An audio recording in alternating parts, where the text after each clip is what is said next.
សួស្តីថ្ងៃនេះយើងរៀននៅតាបម្ដង2015ទៀតហើយវគ្គបន្តទៀតដាក់បន្ទុកមុនទំគូចប់ដល់នេះនៅខាងនេះមួយទៀត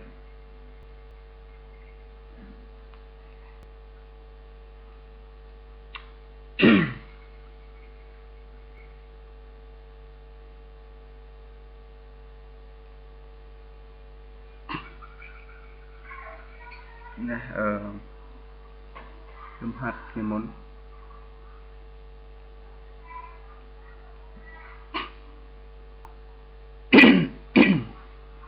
មិនដែរបើវាចូលទៅមិនទេយើងនៅនេះទៅមិនស្អីតិចដែរលើតិចតួចគ្មានស្អីទេបន្តទៀតយើងគួរឲ្យស្លាប់នៅលើអាគារនេះស្លាប់ខាងនេះឆ្វេងស្ដាំមុខក្រោយនេះយើងប្រើ all story ហើយយើងគូមក select យកធ្នឹមដែលយើង file នៅមុនហ្នឹងគឺនេះធ្នឹម D2240 ទាំងអស់ D2240 យើងប្រើ offset ចេញពីនេះមក offset ប្រមាណចម្ងាយពីនេះវានេះគេគិតពីនេះដល់ពាក់កណ្ដាលនេះអញ្ចឹង 1300 យើងដកពាក់កណ្ដាល22នេះមកពាក់កណ្ដាល22គឺ110អញ្ចឹង 1800 ដក110ត្រូវស្មើ1690 មីលីម៉ែត្រណា offset មក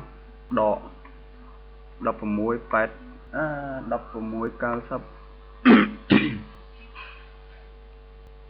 អូខេ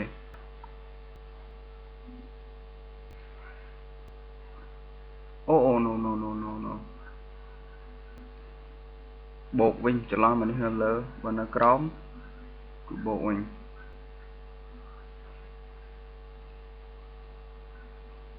ណាមកស្ដាំមកផ្ដាច់lạiមួយទៀតមកស្លាកមួយទៀតហើយចំពោះនេះនៅក្រោមmìnhប្រាក់ដកវិញណា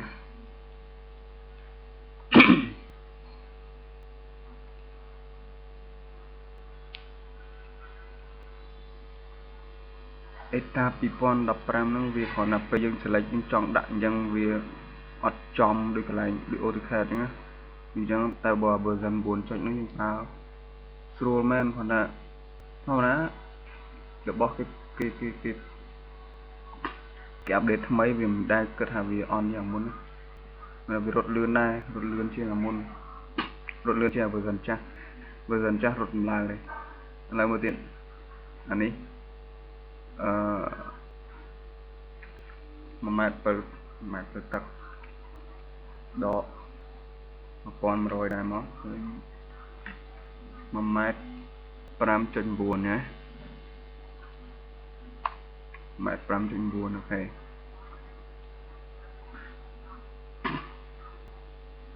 ពីកន្លែងនេះមក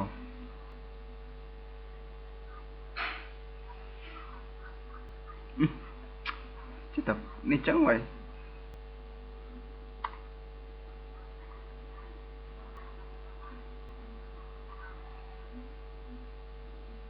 នេះមួយទៀត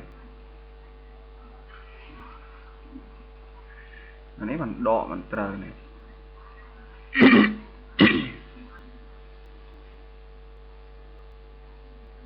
វាគូពីលើចុះក្រោមបាច់ដាក់នេះក៏បាន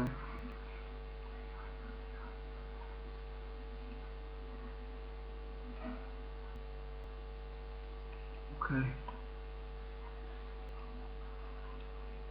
លុបអើចោលមួយសិនបាទរួចហើយបន្តនេះមក complete all story នេះនេះសិតតែធ្នឹមនេះ30 50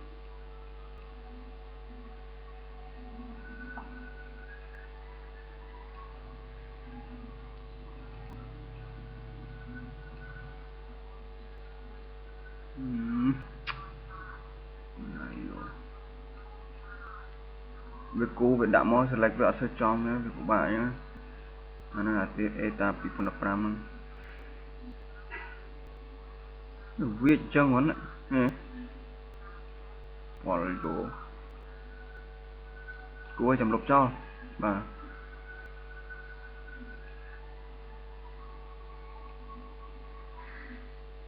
nhưng mà vài cái nó việc đã dimension là mua chữ hồng buồn được không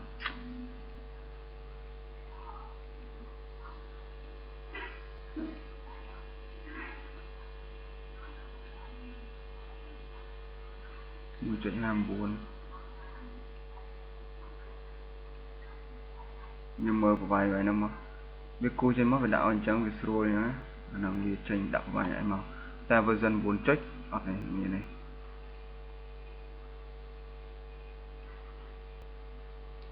việc chứ hay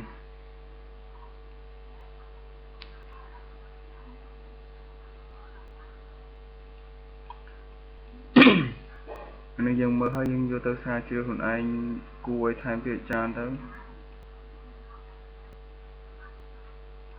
ini lek kena chip basic te pernah mình thì lek kena advance te ba advance anang được anh cho một xí anh mới điện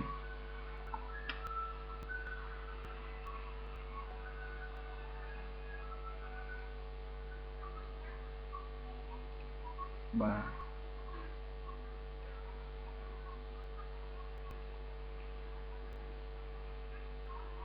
pra escape khi escape các bạnต่อมาទៀតlà sale ខ្លះមកគ្លុប click sale ấy ដាច់ភ្លើងấy ចាប់បណ្ដោយ បាទតទៀតគូនេះប្លង់សេនៅកន្លែងនេះក៏មានប្លង់សេដែរគេដាក់ធ្នឹមគេដាក់ប្លង់សេយើងអាហ្នឹង office ដែរ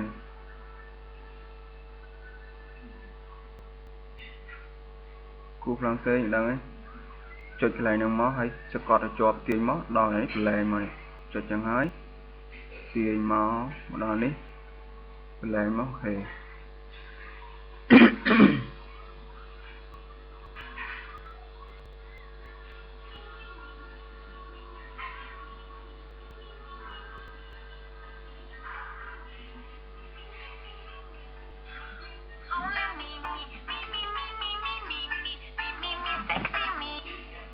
alo thầy nào nhỉ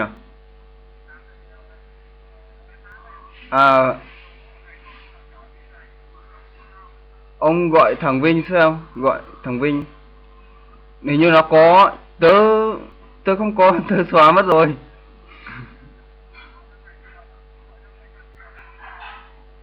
thế á hỏi Vinh xem nhá sếp à không biết để bọn nó thông báo thế nào sau tớ muốn học đấy ông nào quê gì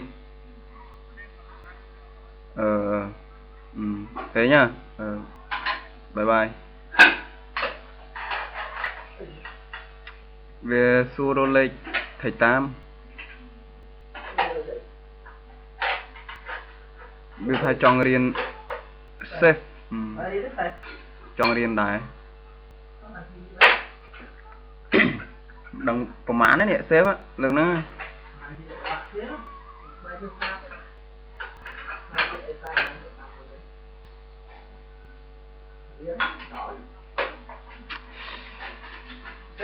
เซฟมั้ง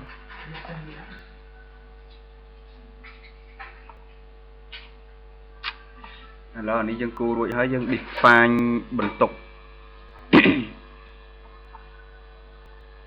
ยังโจ define ยังโจ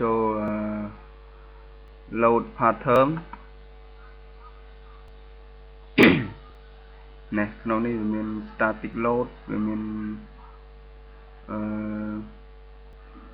live load hay là win load static load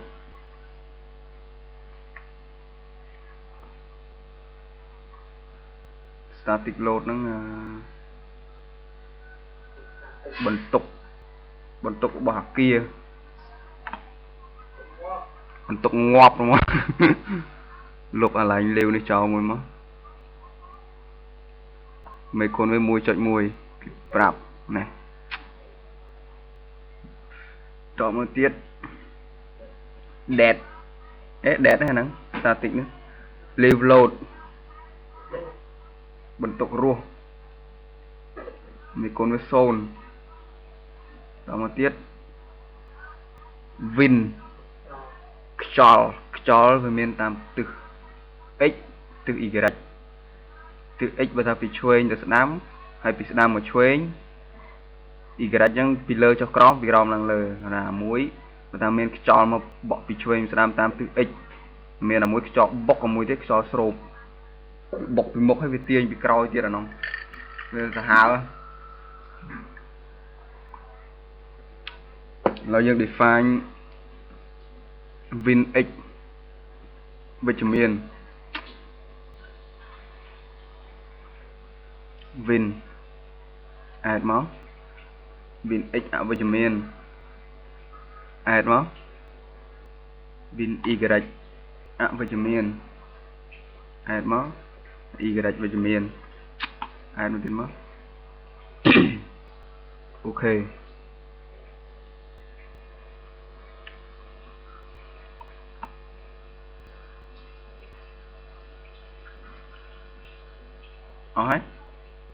អស់ហើយដាក់បន្ទុកមក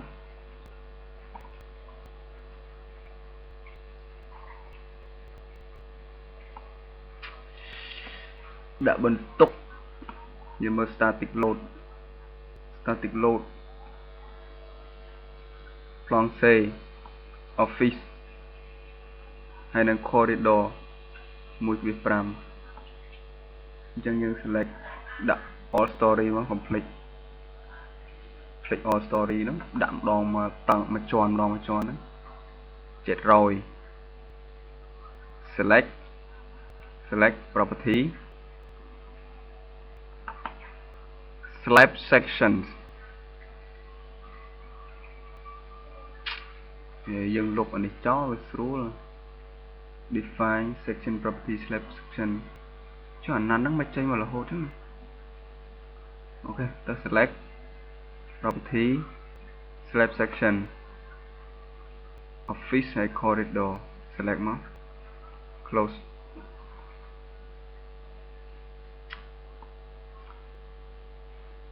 តើមកយើងដាក់បន្ទុកវា 1.5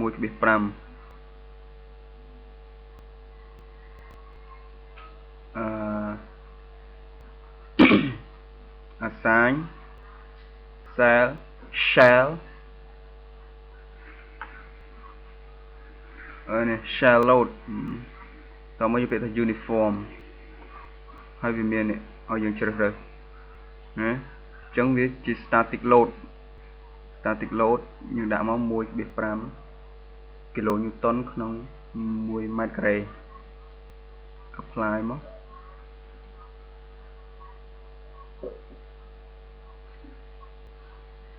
អូខេតោះមកនេះសល់បន្ទប់ទឹក select អាពីរនេះមកគេថា assign shall load uniform បន្ទប់ទឹកវា2គីឡូញូតុនក្នុងម៉ែត្រការ៉េ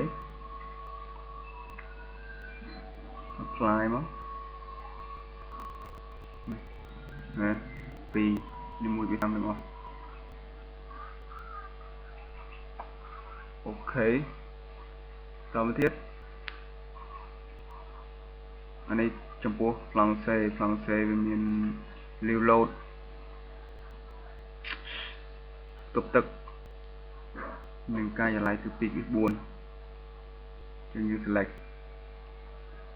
select property slab section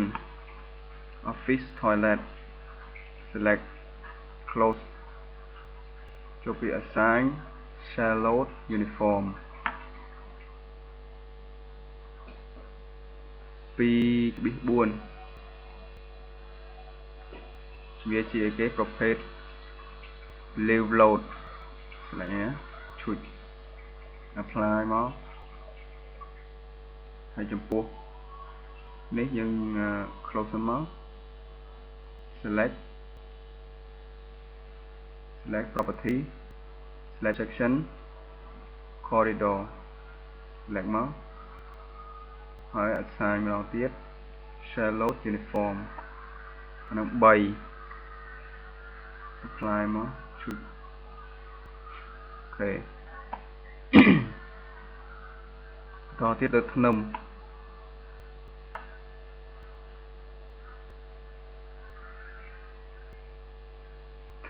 វាមានគេថា static load ជញ្ជាំងរបស់ជញ្ជាំងដែលសង់លើធ្នឹមមាន6-10 kN ក្នុងម៉ែត្រធ្នឹមខាងចឹងធ្នឹមខាងនេះសមានជាង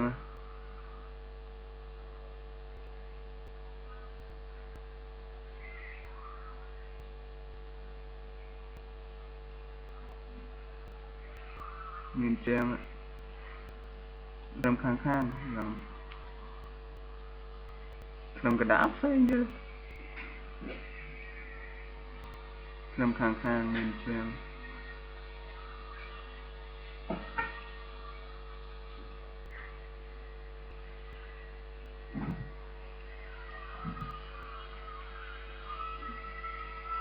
អូខេនេះធ្នឹមខាងគាត់ជំវិញនេះ assign frame load distribute 6-10 16 kN ក្នុង1 ម៉ែត្រ static load ហើយធ្នឹមដទៃទៀត 1.9 kN ក្នុងម៉ែត្រលើកលែងធ្នឹមតាម corridor នេះលើកលែងធ្នឹមនេះធ្នឹមពួកនេះមកຂະຫນາດនេះបន្តិចមកខាងនេះតែនេះនៅមានជាងតែនេះមានជាងអានេះដាក់ធម្មតាគាត់ថាមកຂະຫນາດនេះអត់គិតអត់មានទេដកចេញមកຂະຫນາດហ្នឹងហើយមែនផ្លាយហើយអូខេ close យើងចង់មើលនេះចុចកន្លែងនេះមកឃើញរូបតានេះហើយយើងចុច shift ចុចឲ្យមកកដាលយើងហ្នឹងscroll ហ្នឹងចុចមកបើមើលបាននេះ16ស្មើទាំងអស់នឹងធ្នឹមខាងតែនៅលើ wall នេះគិតទេមាននេះយើង select តែធ្នឹមទេអូខេយើងមើល plan វិញជាន់ទី7ដូចគ្នានោះជាន់នេះមកដូចគ្នាណាអូខេពួកយើង select all story មានថាដូចគ្នាតមកទៀត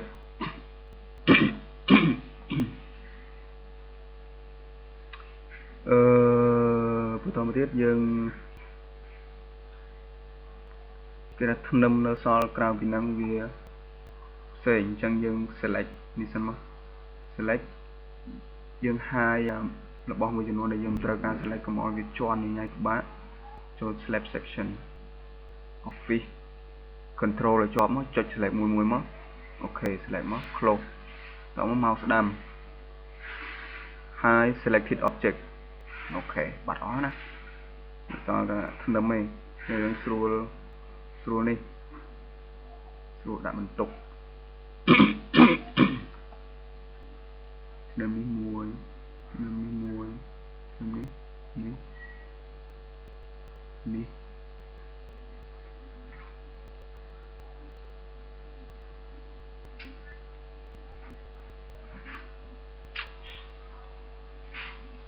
ស្លែកក្នុងនឹងអស់នេះអត់យកចាំដាក់ក្រោយចាំដកចេញក្រោយ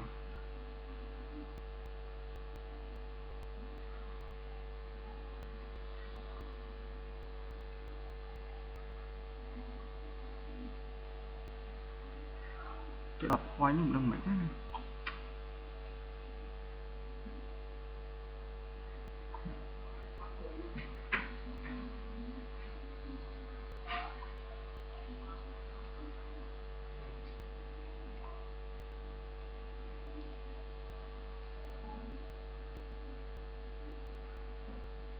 នេះមួយទៀត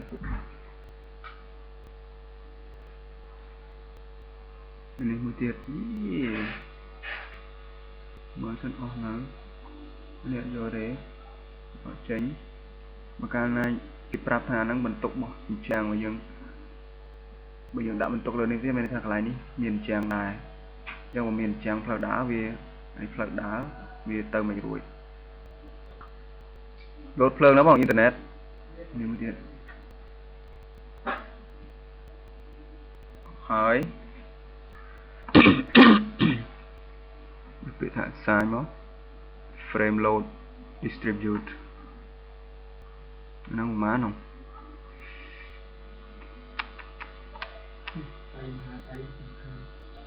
9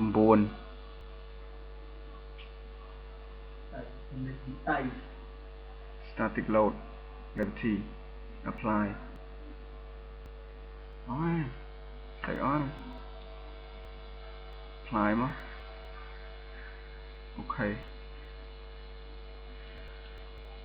ចង់មើលហ្នឹងចុចកន្លែងនេះរូបបន្តាហ្នឹងចេញ9នៅក្នុងក្រៅវានឹងអត់តន់ដាក់នេះក្នុងនេះអត់តន់ដាក់ទេអូខេផ្លែនេះជាន់ទី5ក៏មានដល់គ្នាដល់នេះលេខពួកថ្នាំនេះថ្នាំនេះអស់ហើយទុកនេះនៅក្រោយ assign frame load distributed ចុចកន្លែងនេះ absolute distance from NE មានថាពីចំណុច0ទៅដល់ចំណុចប្រវែងនេះប្រវែងនេះម្ដងនេះប្រវែងនេះម្ដងនេះឧទាហរណ៍ប្រវែងនេះម្ដងនេះប្រវែងបាននេះគូសាកមើលសិនវោះហើយនេះ 4.81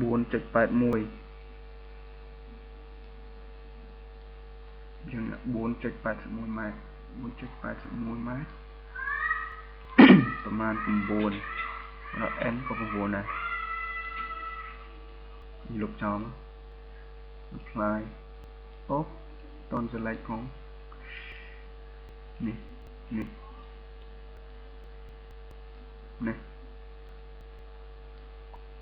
static load តាមនេះម្ដងវាដល់ប្រវែងនេះទៀតទៀតមកគឺមើល 1.96 អូខេ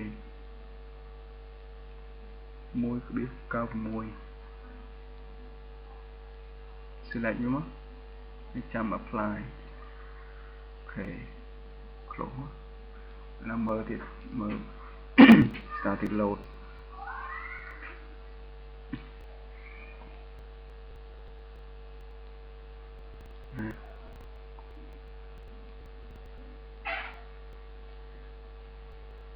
រួចហើយ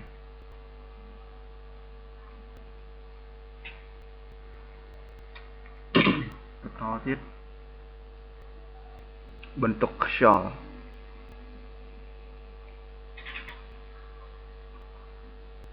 អានេះលាវលោតនេះក៏រួចហើយដែរបន្ទុកខ្យល់ម្ដងខ្យល់មកលើធ្នឹមខាងខ្យល់រុញ4គីឡូញូតុនក្នុងម៉ែត្រខ្យល់ស្រូប3ចាស់ធ្នឹមខាងនេះដែលវារងខ្យល់នេះធ្នឹមនេះធ្នឹមអស់នេះ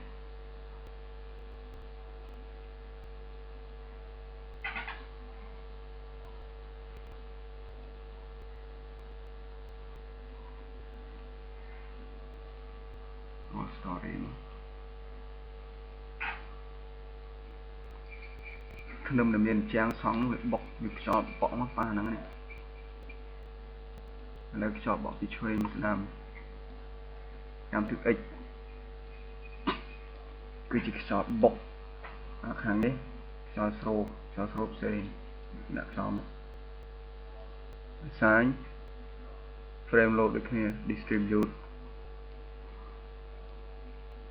win x បូកនេះតាមអីគេហើយតាមទិស x ម្ដង global x project ចុចខ្លាំងនេះវិញឧទាហរណ៍នេះក៏លុបចេញនេះក៏លុបចេញតបមកដូរ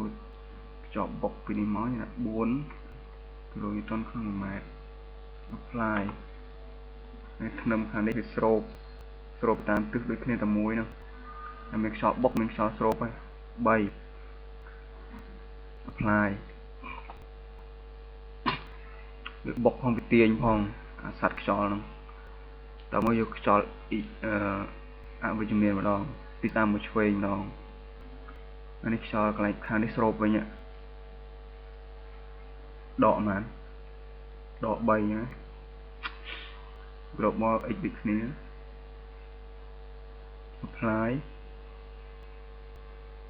អានេះដក4ខ្យល់បុកវិញបុកចំពីមុខ apply តាមទិស y ម្ដងក្នុងខាងនេះអានេះអត់គិតទេគឺអត់មានជាងអីរងមិនតិចសងរៀនហាល y វិជ្ជមានក្រោមលើ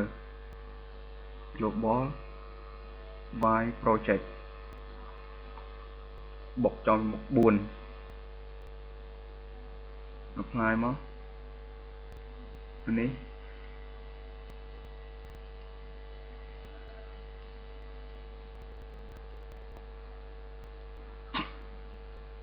3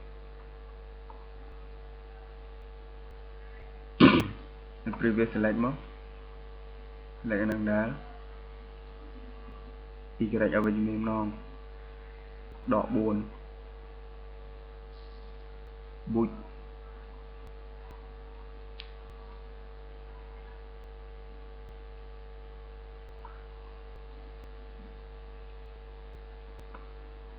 ដក3ស្រូបមកកមិញ boost អូខេបន្ទុកក៏ដាក់រួចរាល់ហើយ control S មក save ដល់យើងទៅក្រោមដាក់ restraint វាជើងដំណជាមួយដៃ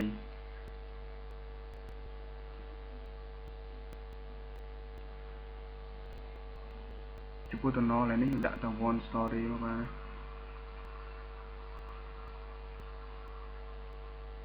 select ជើងក្រោមមក select មកវាដាក់ assign join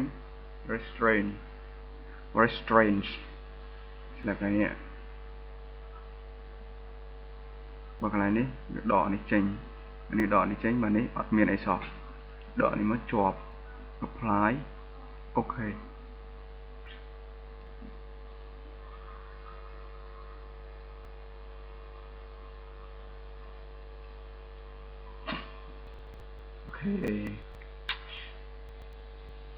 បន្ទុកដាក់ហើយ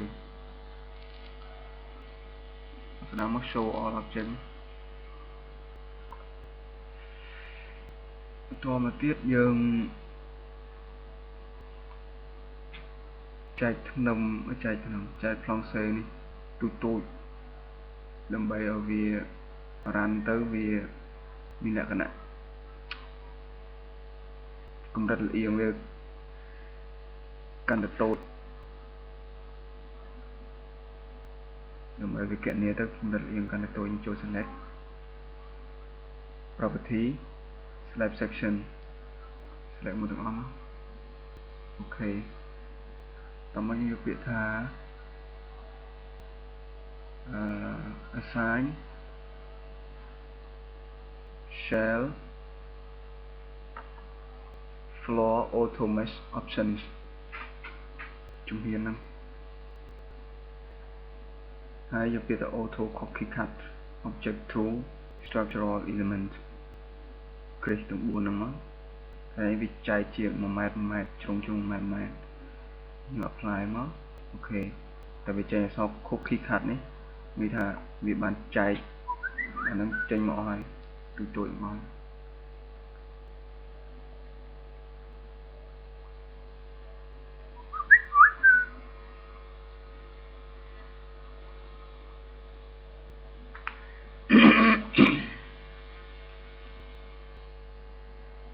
คลิกคัดទាំងអស់មួយទៀតយើងដុំកម្លាំងជួបពាក្យថា define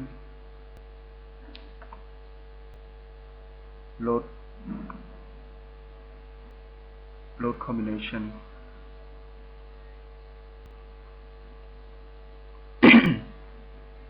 តមកក្នុងហ្នឹងគេមានឲ្យថា load combination នេះអញ្ចេះបើឲ្យមើល load combination គេគឺ combo មួយគឺមេគុណវាគឺកន្លែង one static load បូកជាមួយនឹង one live load combo 2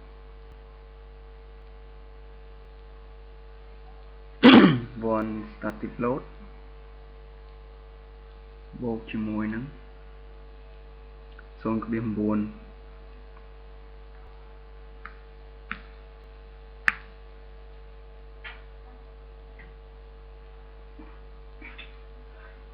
បូក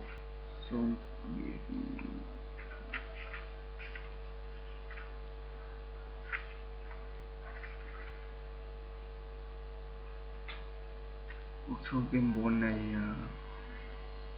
live load បូកជាមួយនឹងខ្យល់តាមទិស x វិជ្ជមាន combo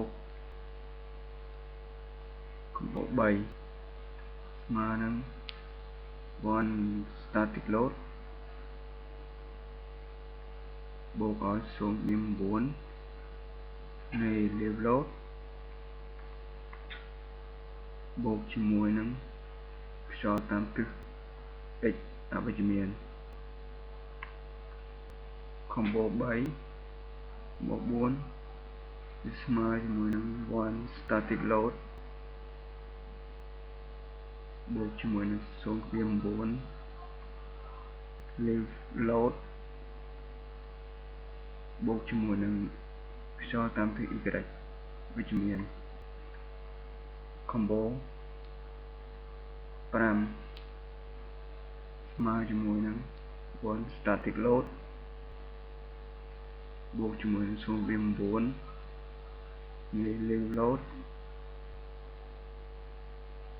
បូកជាមួយនឹងខ្យល់តាមទិស y វិជ្ជមានហើយ combo 6 ស្មើជាមួយនឹង combo 1 បូក combo 2 បូកជាមួយនឹង combo 3 បូកជាមួយនឹង combo 4 បូកជាមួយនឹង combo 5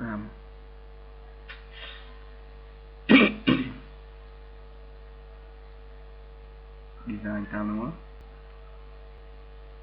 ជួបវា add new combo 1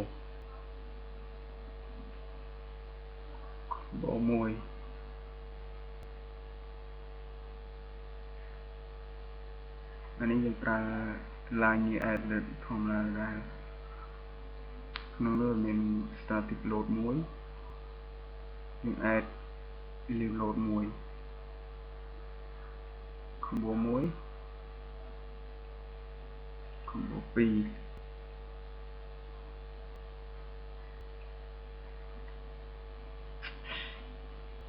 static load បូកជាមួយនឹង live load ជាមួយមេគុណ 0.9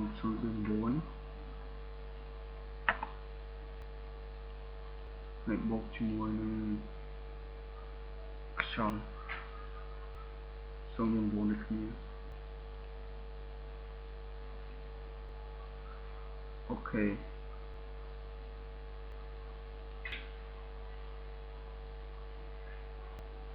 combination for by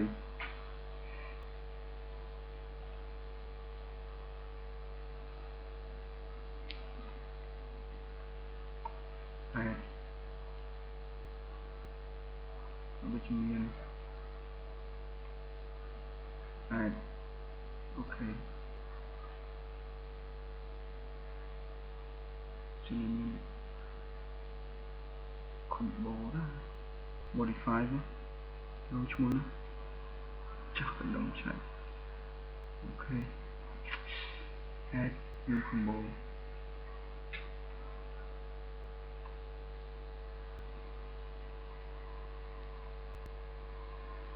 static load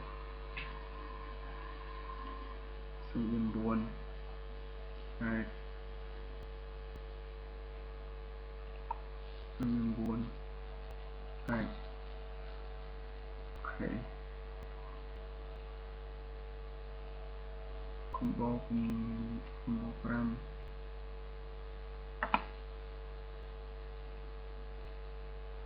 one add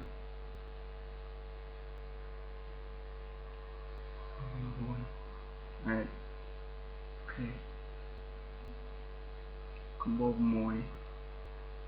cứ lẽ nè đi được shop chuyên về envelope nha buộc cho em combo mùi add combo p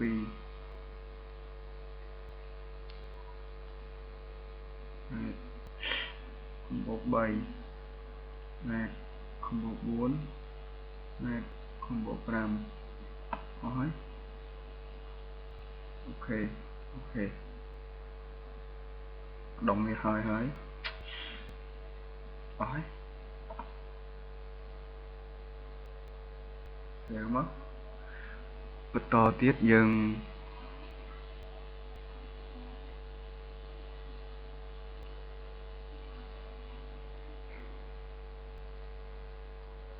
set combo set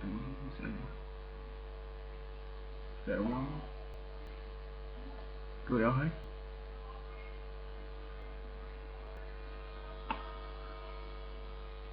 lấy những overrun như bị thợ analyze set load cache to run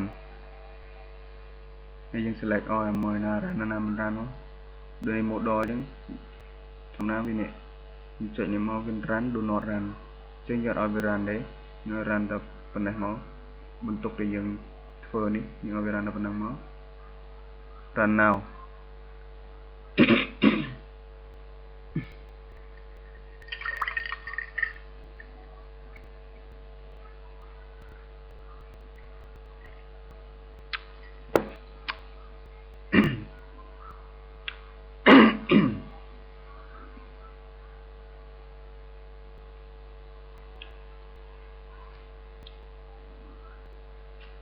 not responding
wow ចេញមកហើយហើយ start animation នេះមើលវា load តិច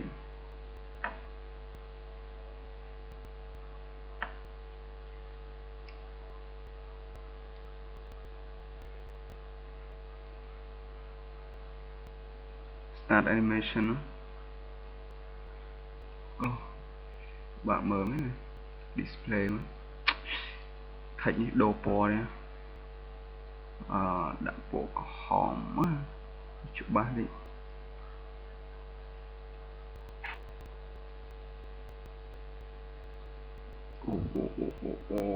អូយ come on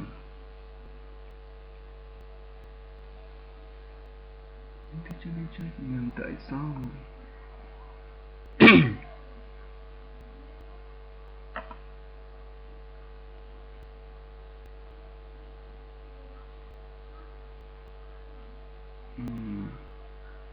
start animation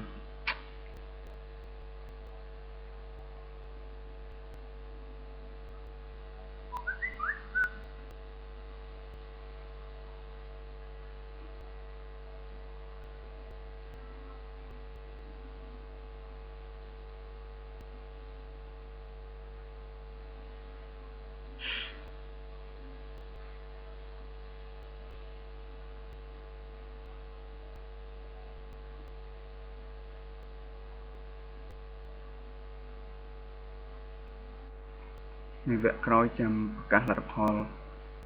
កញ្ញាកម្លាំងក្នុងអីហ្នឹងចាំវគ្គក្រោយបាទឥឡូវមើលវា load បន្តិចបាទអរគុណបាយ